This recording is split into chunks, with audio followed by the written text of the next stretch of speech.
For the vulnerable populations presentation, I decided to explore the homeless population with increased focus on the youth within this population. The homeless youth is a vulnerable population that is very close to my heart and is a topic I really wish to explore further. First, it is important to recognize what a vulnerable population exactly is. By definition, a vulnerable population is those at increased risk for poor health status because of significant disparities in limited healthcare access. We will further be discussing the disparities involved with vulnerability and homelessness later in this presentation. It would also be helpful to review Flacker's and Winslow's conceptual framework of vulnerability before we begin. This framework was developed in 1988 and includes three concepts to provide the link between poor health status and resource availability. The resource availability portion conceptualizes that a decrease in resource availability leads to an increase in a population's exposure to risk factors. These include jobs, income, housing, education, social support, etc. The relative risk portion refers to the risk factors that the population is exposed to in terms of behaviors, use of secondary prevention measures, and stressful events. These include smoking, poor diet, risky sexual behaviors, screening services, and crime or violent acts. Health status is the third part of this triad, which signifies significant morbidity and mortality from these risk factors and decreased resources for a vulnerable population. This slide works to introduce the different types of vulnerable populations that exist: rural and urban communities, veterans, the LGBTQ community, immigrants, those with mental illness and substance abuse, minority groups, mothers, infants, and children, and lastly, which is our main focus, the homeless population. Throughout the presentation, there are certain terms that will be used, and it's important to understand these terms before we continue. Homeless: an individual who does not have a fixed, regular, and sufficient nighttime residence. Sheltered homelessness: people residing in emergency shelters, transitional housing programs, or safe havens. Unsheltered homelessness: people who have a primary nighttime residence that is public or private but is not designated for regular sleeping accommodations for people. This includes vehicles, parks, tents, etc. Unaccompanied homeless youth: people under the age of 24 who are not part of a family or accompanied by a parent or guardian during their episode of homelessness. This slide intends to share the data for the homelessness population in the United States. Data was taken from the U.S. Department of Housing and Urban Development, which is a sector that conducts a homelessness study every year. The 2021 data was not yet available for the entirety of the homeless population, so the year 2020 will be used for the data. The annual Homeless Assessment Report works to explore the homeless populations in the U.S. to compare it with other years, in hopes that homelessness in the country will improve over time. The 2020 Annual Homeless Assessment Report showed that on a single night in January 2020, there were 580,000 homeless individuals.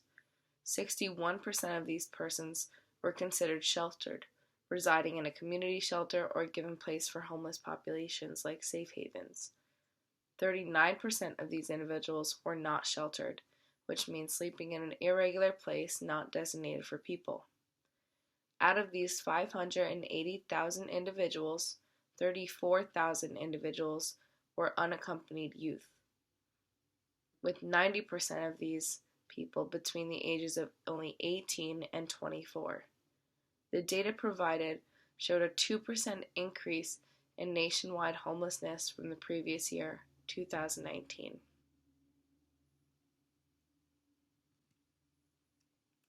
Homelessness is a complex issue, and individuals who have predisposing factors to homelessness are more likely to become homeless.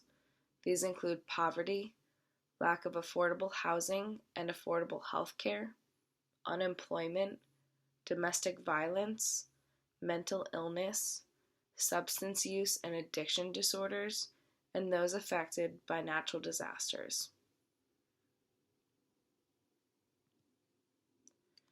This slide works to further explore the homelessness of the youth population. The National Institute for Healthcare Management conducted a survey to explore the raw numbers of the incidence of youth homelessness in the U.S. They found that 4.2 million youths will experience some form of homelessness each year. These are individuals from age 13 to 25. About 700,000 of these youths are unaccompanied minors, with about 50% being unsheltered and 40% of these youths identifying as LGBTQ.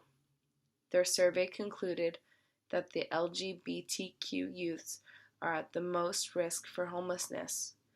It's important to also explore the races involved with homelessness.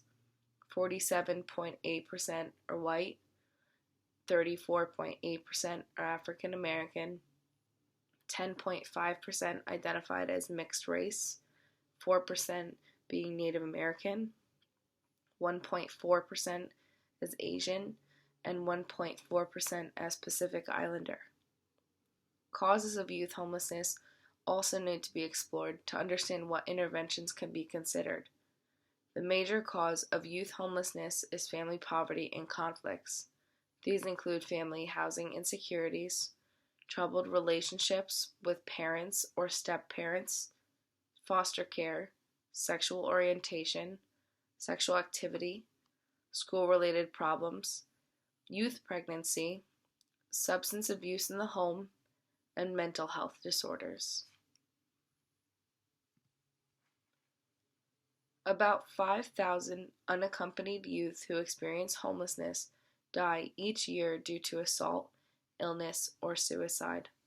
The National Coalition for the Homeless works to end and prevent homelessness by advocating and assuring the population's immediate needs are met and their civil rights are both respected and protected.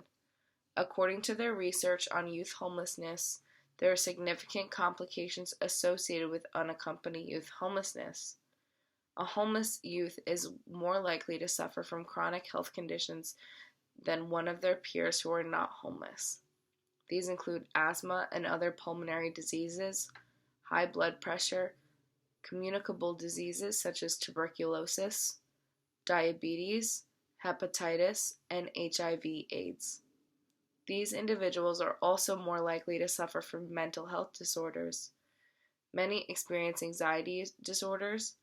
About 61.8% reported having depression, and 79.5% reported having post-traumatic stress, and too many homeless youth experience suicidal thoughts or die from suicide. Abuse is also a serious complication to being homeless, with 71.7% of youths reporting physical and sexual abuse, as well as assault.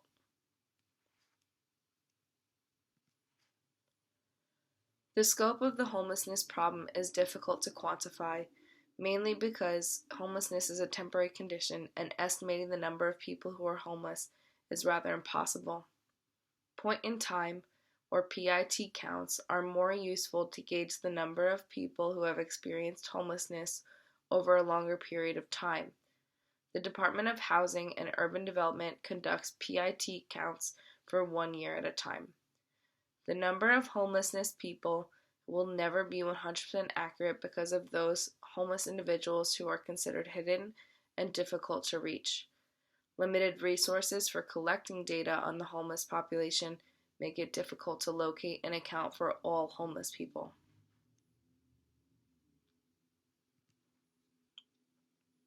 Reviewing the federal policies that have been made to help the homeless youth in the country is an important task. In 1974, the Runaway and Homeless Youth Act was signed into law, which focused on the unaccompanied homeless youth. It's administered by the Family and Youth Services Bureau and offers 3 segments, which includes the Basic Center program, the Transitional Living program, and the Street Outreach program. In 1987, the McKinney-Vento Homeless Assistance Act was passed to ensure education enrollment to homeless youth, which includes demolishing the barriers to uneducated homeless youth, such as transportation issues. In this act, school districts are also required to assign a worker to such students and their families. Recently, in 2021, the American Rescue Plan Act was signed into law to provide funding for youth experiencing homelessness. This act came from a needed response due to the COVID-19 pandemic, which left many youths and families homeless because of job insecurities and illness. It also allows homeless youth and fostered youth individuals to claim earned income tax credit regardless of employment.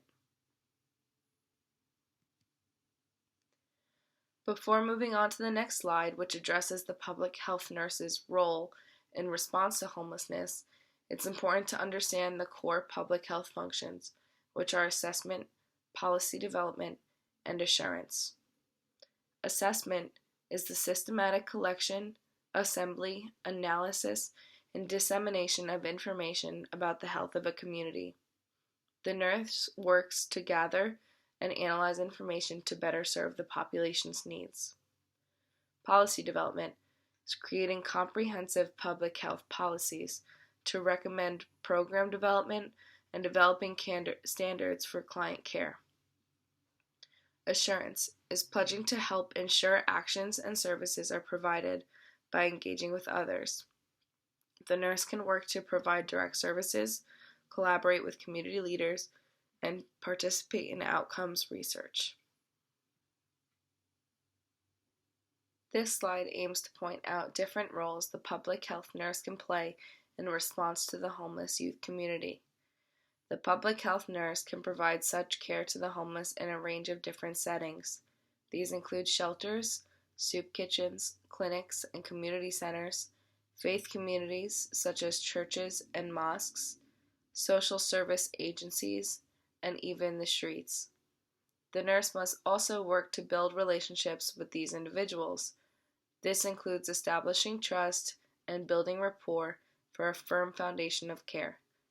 Quality improvement services are also important roles, which includes defining clear and attainable goals for the population and assessing the needs and accessibility of resources for the population. Primary prevention strategies include advocating for the population, establishing prevention strategies for homelessness, assisting in locating resources, and educating the youth and families.